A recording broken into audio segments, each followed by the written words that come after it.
الرحمن الرحيم الله لا إله إلا هو الحي القيوم لا تأخذه سنة ولا نوم له ما في السماوات وما في الأرض من ذا الذي يشفع عنده إلا بإذنه يعلم ما بين أيديهم وما خلفهم ولا يحيطون بشيء من علمه إلا بما شاء وسع كرسيه السماوات والأرض ولا يؤوده حفظهما وهو العلي العظيم. Inilah ayat 255 dalam surat Al-Baqarah yang disebut ayat kursi. Sebagian besar umat Islam hafal dengan ayat ini. Ayat kursi yang populer ini sangat dianjurkan untuk dihafal. Tidak hanya disunahkan dibaca setelah selesai sholat wajib dan menjelang tidur, tetapi juga bisa untuk ruqyah atau mengusir jin yang menempel di jasad manusia. Sayangnya, ayat ini bagi sebagian umat muslim sering dijadikan jimat tanpa memahami kandungan ayat ini. Apa sesungguhnya pelajaran yang bisa kita petik dalam ayat kursi ini? Berikut ulasannya dalam Hasanah Ensiklopedia Islam Dunia.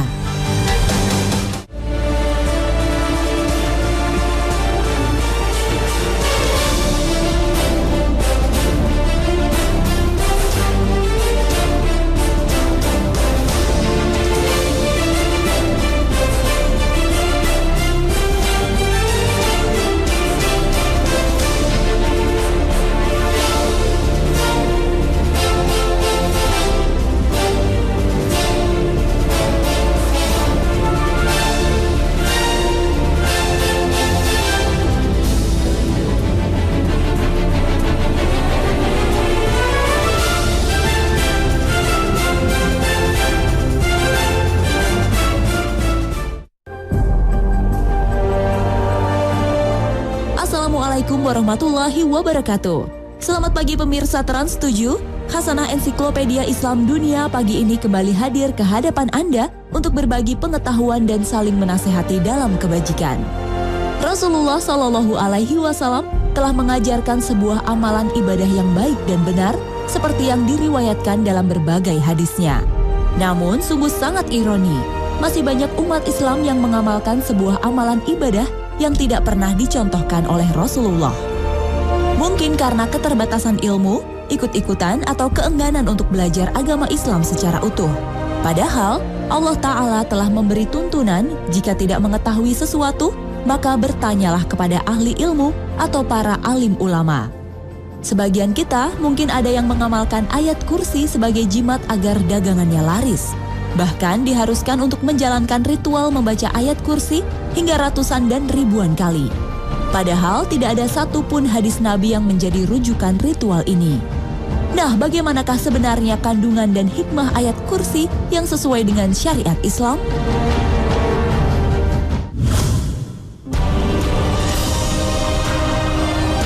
Allahu la ilaha illa huwal hayyul qayyum. Allah, tidak ada sesembahan yang berhak disembah selain Dia yang hidup kekal serta terus-menerus mengurus makhluk. Allah Subhanahu wa Ta'ala mengawali ayat ini dengan menegaskan kalimat tauhid sebagai intisari dari ajaran Islam yang mengandung pengertian tidak boleh beribadah kepada selain Allah Subhanahu wa Ta'ala. Kalimat Al-Hayyu dan Al-Qayyum adalah dua nama di antara nama-nama Allah. Al-Hayyu artinya hidup dengan sendirinya, sedangkan Al-Qayyum artinya berdiri dengan sendirinya. Sebagian ulama berpendapat bahwa Al-Hayyum dan Al-Qayyum adalah nama yang paling agung. La ta'khuduhu sinatu wala na'um. Dia tidak mengantuk dan tidak tidur. Maha suci Allah dari segala kekurangan manusia. Allah selalu menyaksikan dan mengawasi segala sesuatu. Tidak ada yang tersembunyi dan luput dari pengawasannya. Lahum ma fis samawati wa ma fil ard. Kepunyaannya apa yang di langit dan di bumi. Alam semesta dan seluruh isinya adalah milik Allah. Apakah manusia berhak untuk menyombongkan diri dengan segala kekayaannya? Tidak ada yang mampu mengendalikan segala apa yang terjadi di dunia ini kecuali atas kehendaknya. Man dzalladzi yasfa'u indahu illa bi'idnih. Tiada yang dapat memberi syafaat di sisi Allah tanpa izinnya. Memberi syafaat maksudnya menjadi perantara bagi orang lain dalam mendatangkan manfaat atau mencegah bahaya. Yang dimaksud syafaat di sisi Allah adalah doa. Orang yang mengharapkan syafaat Nabi Muhammad SAW berarti mengharapkan Nabi Muhammad SAW mendoakan seseorang kepada Allah. Ada syafaat yang khusus untuk Nabi Muhammad SAW seperti syafaat dimulainya penghisapan di akhirat dan syafaat bagi penghuni surga agar pintu surga dibukakan bagi mereka. Tetapi syafaat hanya akan didapatkan oleh orang yang beriman, beramal soleh dan meninggal dalam keadaan Islam. Allah Subhanahu wa Ta'ala berfirman, Ya ayyuhalladzina amanu ittaqullaha haqqa tuqatihi wa la tamutunna illa wa antum muslimun. Hai orang-orang yang beriman, bertakwalah kepada Allah sebenar-benar takwa kepadanya. Dan janganlah sekali-kali kamu mati melainkan dalam keadaan beragama Islam. Al-Quran Surat Ali Imran ayat 102. Ya'lamu ma baina aidihim wa ma khalfahum. Dia mengetahui apa yang ada di hadapan mereka dan di belakang mereka. Allah itu meliputi seluruh makhluknya, baik yang ada di masa lampau dan yang akan datang. Allah mengetahui kejadian yang telah terjadi, yang sedang terjadi, dan yang akan terjadi. Karena Allah lah pemilik jagat raya ini. Wala yuhituna bisyai'im min ilmihi illa bimasya. Dan mereka tidak mengetahui apa-apa dari ilmu Allah kecuali dengan apa yang dikehendakinya. Tidak ada yang mengetahui ilmu Allah kecuali yang Allah ajarkan kepada para utusannya melalui Al-Quran dan hadis Nabi Muhammad SAW. Wasi'a kursiyuhus samawati wal ard. Kursi Allah meliputi langit dan bumi. Ibnu Abbas menafsirkan, kata kursi adalah singgasana Allah yang meliputi langit dan arasy. Artinya, kekuasaan Allah sangat luas dan tidak terbatas, sesuai dengan keagungan dan kemuliaan Allah tanpa menyerupakan dengan sifat makhluknya. Rasulullah SAW bersabda yang artinya, tidaklah langit yang 7 dibanding kursi kecuali laksana lingkaran cincin yang diletakkan di tanah lapang. Hadis riwayat Ibnu Hibban. Wala ya'udduhu hifduhuma. Dan Allah tidak terbebani pemeliharaan keduanya. Seorang ibu tentu merasakan betapa lelahnya mengurus rumah sendirian, demikian juga seorang kepala desa, camat, bupati, gubernur, atau presiden dalam mengurus wilayah yang mereka pimpin. Namun tidak demikian dengan Allah Subhanahu wa Ta'ala. Allah mampu menjaga langit dan bumi beserta isinya dengan sangat ringan, bahkan Allah tidak mempunyai rasa ngantuk sedikit pun. Wahwal aliyul azim. Dan dia maha tinggi lagi maha besar. Allah mempunyai kedudukan yang tinggi. Sebagai bukti, Allah mempunyai kekuasaan dan kedudukan yang tinggi adalah Allah yang menciptakan langit bumi beserta isinya, dan kemudian Allah juga yang akan menghancurkan kembali dengan adanya kiamat.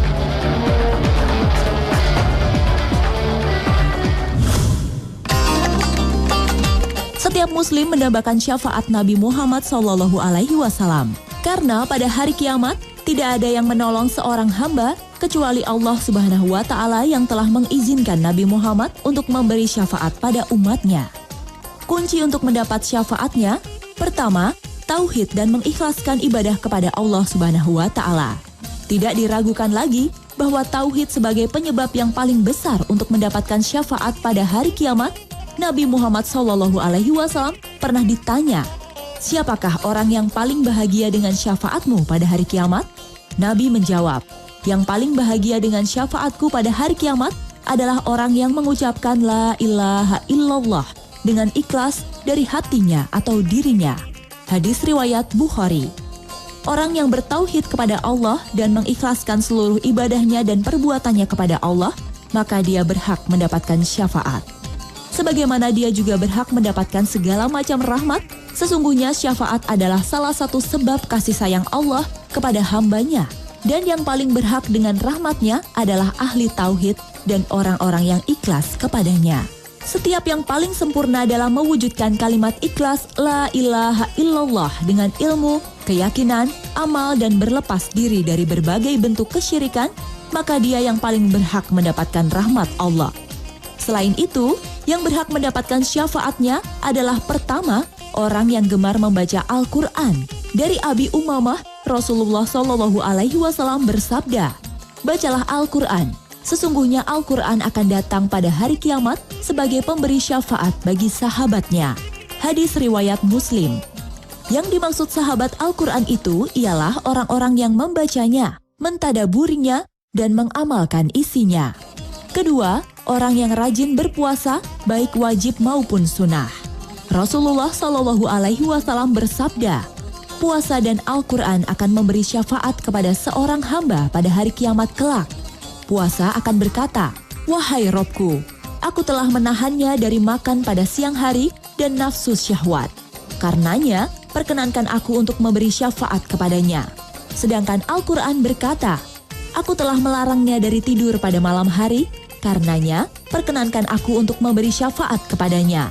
Maka keduanya pun memberi syafaat." Hadis riwayat Ahmad. Ketiga, orang yang mendawamkan atau bertekad dan mengamalkan terus-menerus doa setelah azan. Rasulullah SAW bersabda, "Barang siapa yang membaca ketika mendengar azan, Ya Allah, Roh pemilik panggilan yang sempurna ini dan sholat wajib yang didirikan, berilah al-wasilah atau derajat di surga dan keutamaan kepada Nabi Muhammad dan bangkitkan beliau sehingga bisa menempatkan makam terpuji yang Engkau janjikan, maka dia berhak mendapatkan syafaatku pada hari kiamat." Hadis riwayat Bukhari. Keempat adalah golongan orang yang rajin bersalawat kepada Nabi Muhammad SAW.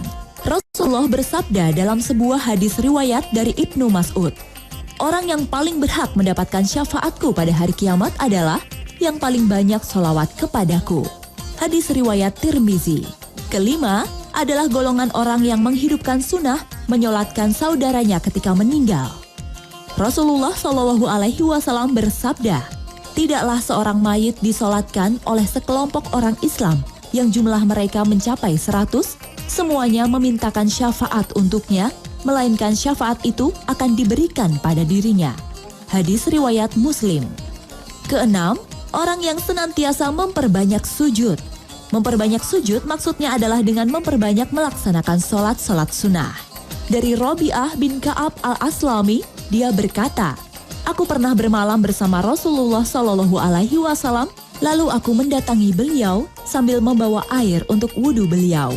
Kemudian beliau berkata kepadaku, 'Mintalah.' Aku berkata, 'Aku minta untuk dapat menemanimu di surga.' Kemudian beliau berkata, 'Atau selain itu?' Aku berkata, 'Itu saja.' Lalu beliau SAW bersabda, 'Tolonglah aku atas dirimu dengan banyak bersujud.' Hadis riwayat Muslim. Selain sholat rawatib atau sholat sunnah yang beriringan dengan sholat wajib, ada beberapa sholat sunnah yang biasa dilaksanakan setiap hari. Sholat duha di pagi hari dengan jumlah 2 hingga 8 rakaat. Sholat tahajud di malam hari sebanyak 11 rakaat. Ada juga sholat-sholat sunnah yang sifatnya situasional.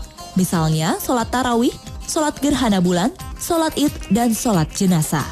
Jika merasa kurang, bisa saja kita melaksanakan sholat sunnah mutlak yang jumlah rakaat dan pelaksanaannya tidak dibatasi.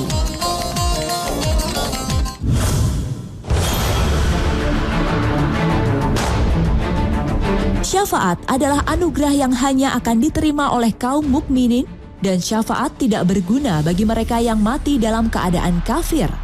Al-Quran Al-Karim dalam banyak ayatnya telah menjelaskan ancaman terhadap beberapa kelompok umat manusia bahwa mereka akan kekal di dalam neraka dan tidak akan mendapatkan syafaat. Ancaman bahwa mereka akan kekal di neraka bisa kita temukan dalam 38 ayat yang tersebar di 18 surat Al-Quran. Namun, kaum mukminin tidak termasuk mereka yang diancam oleh Allah untuk dimasukkan ke dalam neraka selama-lamanya. Orang yang beriman kemudian masuk ke neraka akan dikeluarkan dari neraka dengan mendapat syafaat dari baginda Rasulullah. Oleh karena itu, kita harus mengetahui ciri-ciri orang yang tidak akan mendapat syafaat dari Rasulullah. Imam Ibnu Qayyim mengelompokkan ayat-ayat yang menjadi landasan orang-orang yang tidak akan mendapatkan syafaat dari Allah melalui nabinya adalah sebagai berikut. Pertama, orang-orang yang kafir. وَالَّذِينَ كَفَرُوا وَكَذَّبُوا بِآيَاتِنَا أُولَئِكَ أَصْحَابُ الْجَحِيمِ. Dan orang-orang yang kafir dan mendustakan ayat-ayat kami, mereka itulah penghuni-penghuni neraka. Mereka kekal di dalamnya. Al-Quran Surat Al-Ma'idah ayat 10. Kedua adalah golongan orang-orang murtad atau yang telah keluar dari agama Islam. Jika seseorang di antara kalian keluar dari agamanya, lalu ia mati dalam kekafiran, maka sia-sialah amal perbuatan mereka di dunia dan di akhirat. Merekalah penghuni neraka dan kekal di dalamnya. Al-Quran Surat Al-Baqarah ayat 217. Ketiga adalah golongan orang musyrik. Tidaklah pantas orang-orang musyrik itu meramaikan masjid-masjid, padahal mereka mengaku bahwa mereka adalah kafir. Mereka adalah orang-orang yang amal perbuatannya sia-sia dan mereka kekal di dalam api neraka. Al-Quran Surat At-Taubah ayat 17. Golongan ketiga ini barangkali sekarang banyak terjadi di Indonesia. Kita berdoa agar kita dan saudara-saudara kita terhindar dari perbuatan syirik. Keempat, golongan yang tidak akan mendapatkan syafaat Nabi adalah para pemakan riba. Allah Subhanahu wa Ta'ala berfirman, orang-orang yang makan atau mengambil riba tidak dapat berdiri melainkan seperti berdirinya orang yang kemasukan setan lantaran tekanan penyakit gila. Keadaan mereka yang demikian itu adalah disebabkan mereka berkata, sesungguhnya jual beli itu sama dengan riba. Allah telah menghalalkan jual beli dan mengharamkan riba. Orang-orang yang telah sampai kepada larangan dari Tuhannya, lalu berhenti dari mengambil riba, maka baginya apa yang telah diambilnya dahulu sebelum datang larangan, sedang urusannya kembali terserah kepada Allah. Orang yang mengulangi mengambil riba, maka orang itu adalah penghuni-penghuni neraka, maka kekal di dalamnya. Al-Quran Surat Al-Baqarah ayat 275. Kelima, para penentang Allah dan Rasul-Nya. Dan jika seseorang mendurhakai Allah dan Rasul-Nya, serta melanggar ketentuan-ketentuannya, niscaya Allah akan memasukkannya ke dalam api neraka, dan ia kekal di dalamnya. Dan baginya siksa yang menghinakan. Al-Quran Surat An-Nisa ayat 14. Keenam adalah golongan orang-orang munafik. Allah mengancam orang-orang munafik laki-laki dan perempuan dan orang-orang kafir dengan neraka jahanam. Mereka kekal di dalamnya. Cukuplah neraka itu bagi mereka. Allah melaknat mereka dan bagi mereka azab yang kekal. Al-Quran Surat At-Taubah ayat 68. Ketujuh adalah golongan orang-orang yang zalim. Kemudian dikatakan kepada orang-orang yang zalim atau musyrik itu, rasakanlah olehmu siksaan yang kekal. Kamu tidak diberi balasan melainkan dengan apa yang telah kamu kerjakan. Al-Quran Surat Al-Baqarah ayat 158.